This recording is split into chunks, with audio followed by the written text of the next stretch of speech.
चलिए, साथ ही साथ यहाँ पर कुछ ट्रेंडिंग स्टॉक्स को देखना भी काफी इंपॉर्टेंट है। विप्रो का शेयर बायबैक आज यानी कि 11 जून से शुरू हो गया है। कंपनी 15,000 करोड़ का बायबैक कर रही है और करीब 60 करोड़ शेयर वापस खरीदेगी।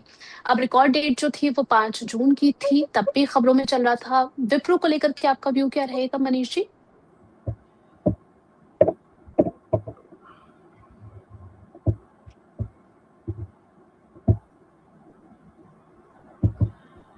मैम विप्रो जैसा कि मनीष सभी आईटी जी जैसे सभी आईटी सेक्टर, हेलो, मेरी वॉइस जा रही है? जी सर, आपकी आवाज आ रही है, आपकी आवाज आ रही है सर, बताइए सर। हाँ, जैसा कि सभी आईटी सेक्टर्स में हमें एक गिरावट देखने को मिल रही है, सेम विप्रो के साथ भी वही है। तो अभी अवॉइड करके ही चले तो बेहतर होगा। चल ठीक है, अवॉइड करके चलने की सलाह दी गई है। नेक्स्ट यहाँ पर रेलवे के कुछ स्टॉक्स की तरफ आए सर। ओवरऑल रेलवे स्पेस आपको कैसा लग रहा है? क्योंकि अगर हम ऑर्डर बुक्स देखते हैं तो काफी स्ट्रॉन्ग यहाँ पर ऑर्डर्स हमें देखने को मिल रहे हैं, बट स्टिल स्टॉक में काफी दिक्कत आती हुई नजर आ रही है। आपका व्यू क्या रहेगा? क्या यहाँ पर कोई अपॉर्चुनिटी आपको नजर आ रही है करंट किसी स्टॉक में? मैम अभी करेंटली तो मुझे किसी स्टॉक में अपॉर्चुनिटी नजर नहीं आ रही है, लेकिन मैं कहीं ना कहीं वेट करूंगा निफ्टी का पहले थोड़ा सपोर्ट करने का, क्योंकि कहीं अगर स्टॉक निफ्टी अगर इंडेक्स जो है वो सस्टेन नहीं करेगा तो फिर ऑलमोस्ट हमें गिरावट बाजार में देखने को मिलेगी। सो अभी तो मेरा कोई व्यू नहीं रेलवे में। ओके, अगर स्पेसिफिक थोड़ा सा आ जाते हैं, आरबीएनएल पर आपका क्या व्यू रहेगा? पिछले एक महीने से अगर हम देखें लगातार डाउनसाइड इसमें देखने को मिल रही है। अभी और फिसलेगा आरबीएनएल? 223 पर चल रहा है। अभी ऑलमोस्ट जो चार्ट है वो काफी नेगेटिव है, सो बिल्कुल इस पे अवॉइड करके ही चले तो बेहतर होगा। चलिए, अवॉइड करने की सलाह दी है। आगे बढ़ चलते हैं अगले सवाल की तरफ। यहाँ पर जियो फाइनेंशियल सर्विसेज को लेकर के आपका क्या व्यू रहेगा सर? क्या यहाँ पर क्या कोई पोजीशन बना करके चलें? अब आईपीओ बस की वजह से भी लोगों के रडार पर है। आपका व्यू रहेगा कि इसको भी पोर्टफोलियो में ऐड करें करंट लेवल से? हम जियो फाइनेंशियल्स को हम लोग अपने वॉच लिस्ट में रख सकते हैं। एंड जियो हम्म फाइनेंशियल्स को अगर हमें बाइंग के लिए देखना होगा तो एटलीस्ट ये देखना होगा कि जियो फाइनेंशियल अपने जो करंट स्तर से 233 को ब्रेक करता है, तो एक बार हम लोग हम्म यहाँ पे बाइंग के लिए जा सकते हैं। अभी करेंटली बाइंग करना थोड़ा सेफ नहीं होगा, अभी क्योंकि सेफ नहीं है। नीचे जी, एक सपोर्ट है 225 का, अगर ये नीचे से ब्रेक होता है तो कहीं ना कहीं नीचे के साइड में भी मोमेंटम आता हुआ दिख सकता है। चलिए ठीक है। आगे बढ़ते हैं अशोक लेलैंड की तरफ। यहाँ पर हमने इसके जो क्वार्टर नंबर्स देखे हैं सर, वो तो अच्छे खासे नंबर्स इन्होंने रिपोर्ट किए हैं। आगे के लिए इन्वेस्टमेंट पर्पस से ये काउंटर आपको कैसा लग रहा है? 1 से 2 साल के नजरिए से क्या ऐड करके चलें इसे?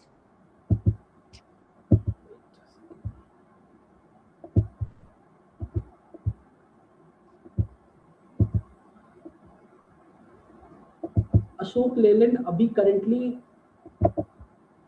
अवॉइड करके ही चलना बेहतर होगा। अगर हम्म अशोक लेलैंड यहाँ से अपने 150 लेवल, जो 150 का लेवल है उसको ब्रेक करके एक बार ऊपर के साइड कुछ मूव दिखाता है तो देन उसके बाद इसमें कुछ सोच सकते हम्म हैं। अभी करंट लेवल से अवॉइड करके ही चलना बेहतर होगा। चलिए ठीक है। आगे बढ़ चलते हैं कुछ और सवालों की तरफ। यहाँ पर सवाल आया है सर आइनॉक्स विंड को लेकर के। 500 शेयर्स हैं हरीश जी के पास में 105 के प्राइस पर। आपका व्यू क्या रहेगा सर? क्या करना चाहिए आगे के लिए? कह रहे हैं काफी नुकसान हो रहा है, क्या किया जाए? ऑल ओवर जो स्ट्रक्चर बना है चार्ट में वो काफी निगेटिव है, सो अवॉइड करके ही चलें। अगर इन्होंने लिया हुआ है तो कहीं ना कहीं इन्हें 75 का एक नीचे सपोर्ट बनता हुआ दिखेगा, और अगर हम्म 75 से रिवर्सल आता है देन तो शायद यहाँ से एक अपसाइड मोमेंटम में शिफ्ट हो जाए। अदरवाइज आपको फिर से ये नीचे की तरफ 55 तक के लेवल्स भी दिखा सकता है। चलिए, नेक्स्ट यहाँ पर अर्बन कंपनी में भी सर इन्होंने अपना पैसा लगा रखा है। 1000 शेयर्स है इनके पास में 138 की प्राइसिंग पर। अभी यहाँ पर भी ये नुकसान झेल रहे हैं, 123 पर चलता हुआ नजर आ रहा है। आपको लग रहा है कि अगर पोजीशन होल्ड करके रखे तो आ जाएगा इनका प्राइस?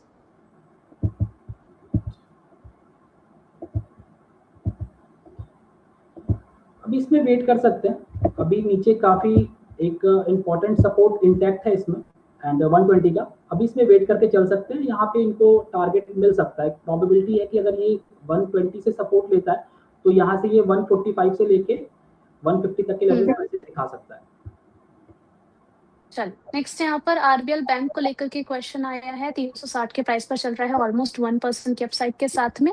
इनका सवाल है कि सर आरबीएल बैंक इन्होंने 255 पर खरीदा हुआ है, तो क्या इनको आगे होल्ड करके रखना चाहिए अपनी पोजीशन को? बिल्कुल मैम, 2 साल से होल्ड है एंड जी। इन्हें अगर ये कुछ प्रॉफिट बुकिंग करना चाहते तो कर सकते हैं, लेकिन ये होल्ड कर सकते हैं अभी पोजीशन। यहाँ से टेक्निकली चार्ट काफी अच्छा दिख रहा है आरबीएल बैंक का। ओके सर, साथ ही साथ एल्विस लाइफ साइंसेस का चार्ट आपको कैसा लग रहा है? 750 पर इन्होंने यहाँ पर बाय कर रखा है, इनको आगे के लिए होल्ड करना चाहिए?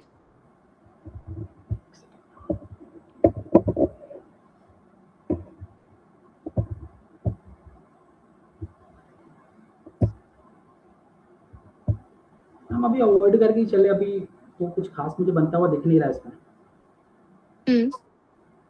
तो अवॉइड चलिए करके ठीक है। चलना बेहतर होगा। ओके, आगे बढ़ चलते हैं अगले सवाल की तरफ। यहाँ पर अनुज कुमार जी का क्वेश्चन आया है सर किर्लोस्कर ब्रदर्स को लेकर के, आगे के लिए क्या टारगेट्स आप यहाँ पर देख रहे हैं? चार्ट स्ट्रक्चर आपको कैसा लग रहा है किर्लोस्कर का? क्या क्या बोला आपने? सर किर्लोस्कर ब्रदर्स को लेकर के सवाल आया है, आगे के लिए टारगेट्स जानना चाह रहे हैं। 1669 के लेवल पर कामकाज करता हुआ नजर आ रहा है, 3.19% की डाउनसाइड के साथ में। क्या व्यू रहेगा आपका इसको लेकर के? हम अभी अवॉइड करके चलना ही बेहतर होगा इसे। चलिए ठीक है। यहाँ पर आगे बढ़ चलते हैं अगले सवाल की तरफ। इन्फोसिस को लेकर के अनुज कुमार जी सर ने अपना व्यू शेयर कर दिया है। नेक्स्ट हम आयशर मोटर्स की तरफ बढ़ लेते हैं। आयशर मोटर्स की अगर हम बात करें सर, आगे के लिए टारगेट्स क्या देख रहे हैं आप? ओवरऑल कंपनी अगर हम देखें तो लगातार अलग अलग सेगमेंट्स में जो है अपना पेनिट्रेशन बढ़ा रही है। क्या आपको लग रहा है कि लॉन्ग टर्म के लिए अच्छा एक अपॉर्चुनिटी क्रिएट कर रहा है आयशर मोटर्स? बिल्कुल मैम, चार्ट पे भी काफी पॉजिटिव नजर आ रहा है, एंड आयशर मोटर में छोटा सा ब्रेकआउट भी होता हुआ नजर आ रहा है। अगर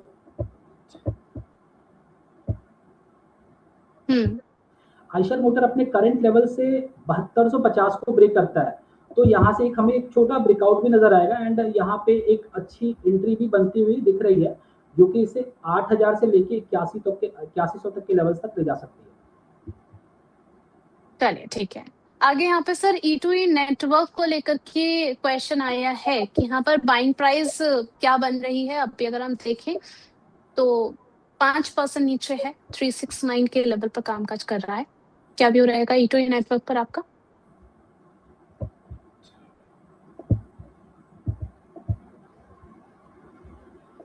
अभी होल्ड करके चल सकते हैं, नीचे एक सपोर्ट इंटैक्ट है, और अगर ये 350 को ब्रेक करके फिर से नीचे की तरफ मूव करता है, देन इसे अवॉइड करके चलना ही बेहतर होगा, फिर एग्जिट कर जाए पोजीशन में। अगर ये यहाँ से रिवर्सल लेता है 350 से, देन यहाँ से हम लोग एक अपसाइड के लिए देख सकते हैं।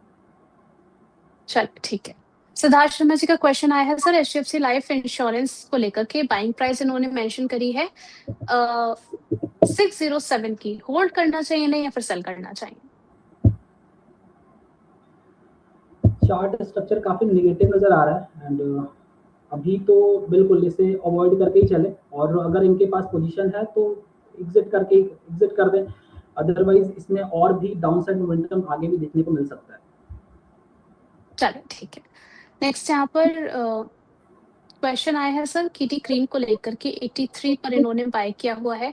आगे के लिए क्या सजेशन रहेगा आपका, क्या स्ट्रैटेजी होनी चाहिए? मैम एक बार फिर से क्या स्टॉक का नाम? सर केडी ग्रीन को लेकर के क्वेश्चन आया है, 71 के लेवल पर कामकाज कर रहा है, 2% की अपसाइड के साथ में। इन्होंने अपनी बाइंग प्राइस यहाँ पर मेंशन करी है 83 की। क्या व्यू रहेगा आपका? हम अभी होल्ड करके चल सकते हैं, अभी टेक्निकली भी ठीक है, अभी होल्ड करके चल सकते हैं सर। होल्ड करके चल सकते हैं, चलिए ठीक है। रिलायंस 1446 पर इन्होंने सर बाय किया हुआ है। अभी जो तरीके से हमने रिलायंस को लेकर के कल भी न्यूज देखी थी, क्या व्यू रहेगा इस पर आपका? क्या टारगेट देख रहे हैं आप?